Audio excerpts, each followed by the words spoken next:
Hello, movie lovers, and welcome to the show. For today's podcast, not podcast, but today's YouTube video is actually going to be me talking about the movies turning 10 and 20 years old today. And not only that, but I also want to talk about this. This is actually a shirt that ACS Universe made for me personally, and I just want to say to a big thank you to ACS Universe for making this shirt. It is fire. It is awesome. Thank you so much. Another thing too is let's go on ahead and talk about the movies that's actually turned 10 and 20 years old. So the movies that turned 10 years old was Dinner for Schmucks. And I gotta tell you this. I remember going to see Dinner for Schmucks. Number one, I'm a big, huge Paul Rudd fan. And also too, I love, of course, you can't go wrong with the one and only the actor who played in the 40-year-old version, Dave Carell. And I just have to say, the chemistry between them two was really good. I really enjoyed Dinner for Schmucks for what it was back in 2010. And, the facial expressions like Steve Carell does, and then even that one scene where you have him talking about his life through the life of dead mice that he actually finds and everything, and makes a whole entire universe built around his whole entire relationship and how his wife and him met.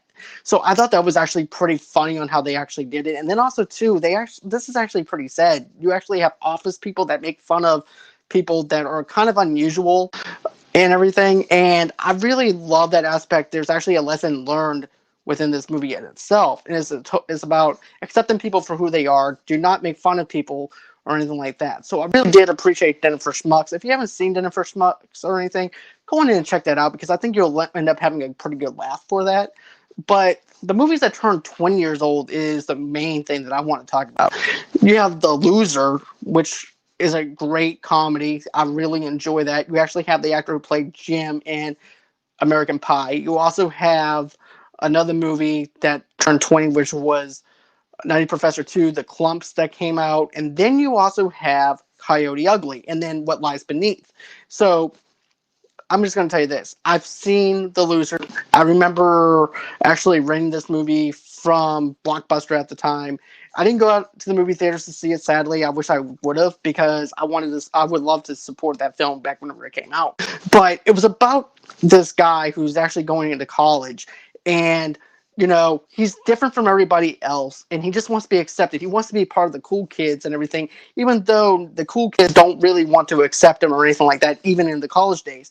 Even his own mother actually buys him pants that actually have underwear that's actually attached to his pants to make it look like his pants are actually baggy and everything, so the way he can fit in with all the cool hip people. And then, of course, he also falls in love with this gothic-looking girl, this punk rock girl, I want to say. And I just want to say, she does a really good job of actually trying to make him be a better person. Well, not so much as be a better person, but to stand up for himself, because he actually gets walked on all the way through this whole entire movie. And as the whole entire progression actually ends up being, he winds up standing up for himself, and it's just a phenomenal movie. I love The Loser. The Loser's hilarious. The stuff that he does in this movie, like for another example that he actually does, he thinks if he goes on ahead and buys them a six-pack of beer, that they're actually this group of people are actually going to accept him for who he is and everything. And that's a whole different story and everything too that goes into the story, because they don't accept him. They still think of him as a loser. They still make fun of him. Matter of fact, it got to the point where they actually kicked him out of the dorm so that way they can actually have their own dorm for each other, so that way he can be far away from them. And there's a lot of other stuff that actually happens within this movie in itself, but it's really good. If you haven't seen The Loser, check that movie out. I strongly recommend that you check that out if you just want a good die-hard laugh, especially when this movie came out in the year 2000. So this movie's 20 years old, like I said, but I know it might be a little dated, especially when you see the cell phones and stuff like that, but it still serves the concept. It's still a great movie. I recommend that you guys actually check that out. Then there's actually What Lies Beneath. I remember the hype behind it. I remember the fact that there was nothing really in the background to let you know anything was actually coming at you. It kind of reminds you of The Conjuring a little bit, for a pre-Conjuring type of movie for the year 2000. And I have to say, this movie is good. The build-up is good on it. Go on ahead, check out What Lies Beneath. I don't think you're going to be disappointed in that movie. Nutty Professor, The Clumps 2. I remember going into this, especially after seeing a couple of years back whenever the first one came out with The Nutty Professor, which is also a remake. And I really loved Eddie Murphy's comedic timing. I loved how he actually was able to get into all the fat suits and everything, and he was able to play different characters and things like that. And then, of course, you actually have people making fun of him. And now Buddy is back for revenge, Buddy Love, which is actually the skinny version of Eddie Murphy that's actually after Herman Klump. And basically, I have to say this. Some of it is good, and then there's actually some stuff that actually takes you out of the film. But overall, I mean, it's 2000. Of course, there's going to be some things that is going to feel kind of out of place for a 2020 type of world that we actually live in. But it's, for the most part and everything, it's still fun. It's still a great thing. I still love the whole entire Al Mariachi band where Herman is actually singing, "Let me put my beef in your taco." I love that part. And there's the Al Mariachi band is outside of uh, Michael Jackson's sister's house and everything. And then they're singing exactly what Herman is saying. He's like, "Let me stick my meat in your taco." And, so I love that whole entire bit that they actually did with that. Then, of course, this is also about the Fountain of Youth type thing where Herman actually makes the Fountain of Youth, makes him younger and everything. And then, of course, too, his father also drinks the Fountain of Youth. And it's all about trying to accept the person that you are, who you are as you age and everything. So I really have to say the movie is good, but it's not as good as the first Nutty Professor movie. But if you're looking for a good laugh, go ahead, check that movie out.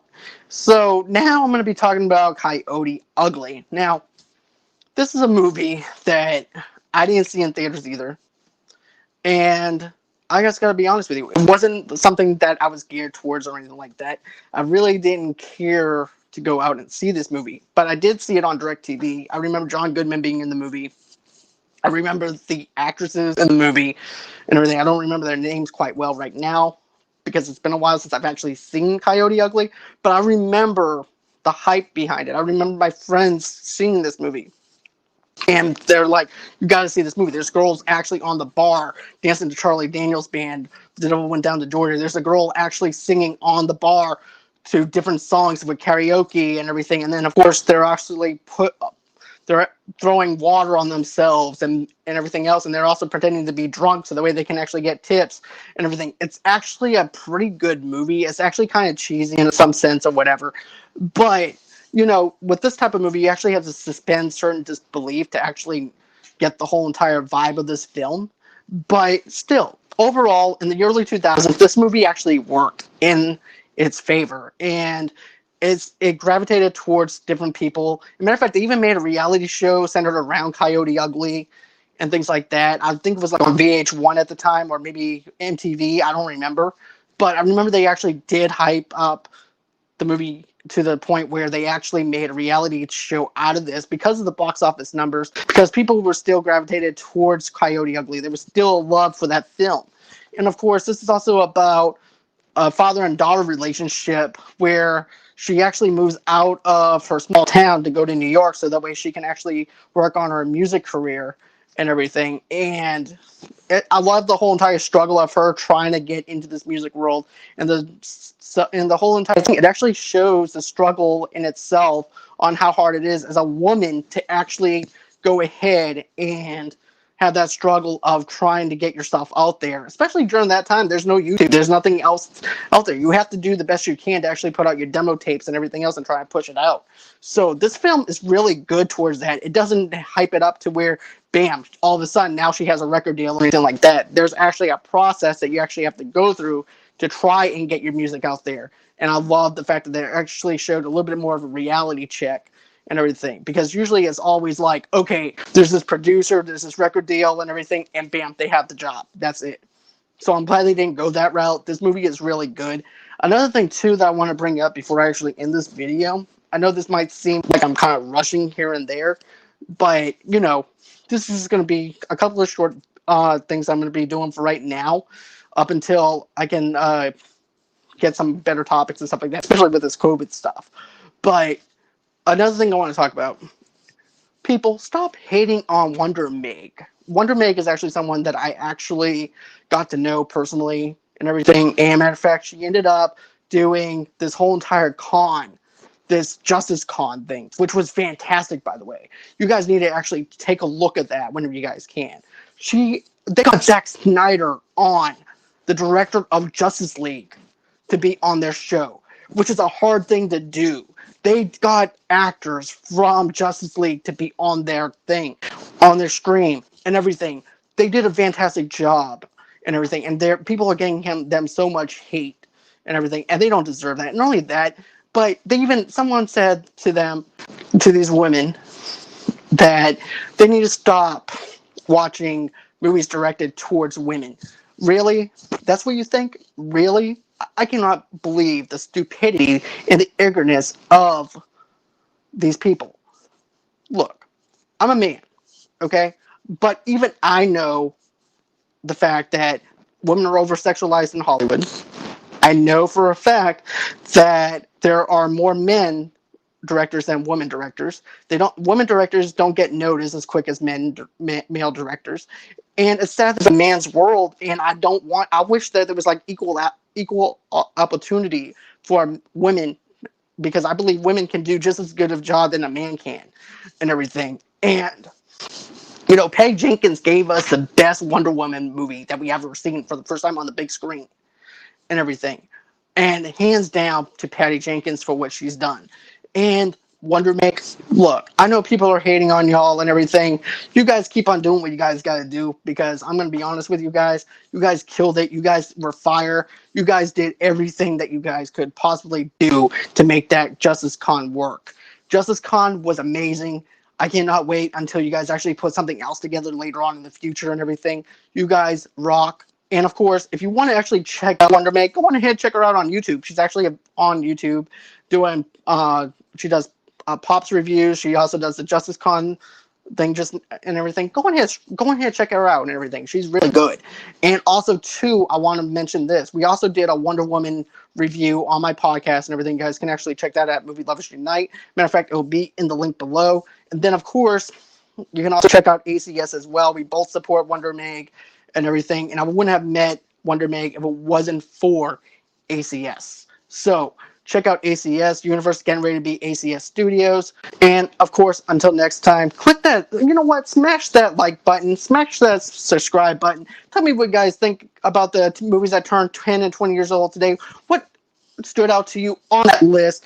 And also, too, go on ahead, give me a shout out. And also, too, if you guys want to buy me a cup of coffee and everything and donate towards the show, you guys can. There's going to be a link below to where you guys can actually do that. What Buy Me a Coffee is, you go on ahead. It helps for the lights to stay on and for me to be able to do what I love doing. And of course, I want to do some giveaways. So if you guys want to go on ahead, throw me in a couple of cup of coffees, go on ahead, throw me in some cup of coffee and everything. I'll be glad to drink that up and have that geared towards the show.